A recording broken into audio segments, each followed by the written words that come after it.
tell our guests a little bit about your background that I didn't get into. Sure. Well, I'm a clinical psychologist, as you said, and with my new book, Can I Say That? Why Free Speech Matters and How to Use It Fearlessly, I'm actually really interested in the ways that society is seeing an uptick in political violence and that it is condoned by more and more people. And I'm actually curious if that's linked to cancel culture and difficulties that people are having with open dialogue and freedom of expression that they might be acting out with violence. What do you mean by that? Well, language is one of our primary tools, obviously, for solving problems. Any mom of toddlers will teach them to use their words.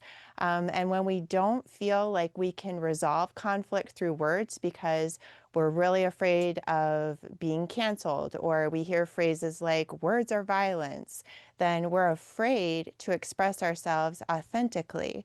And when we're afraid to express ourselves authentically, we can create kind of a pressure cooker situation, ironically being more prone to actual violence because we're unable or unwilling to just sort things through with a good old-fashioned argument.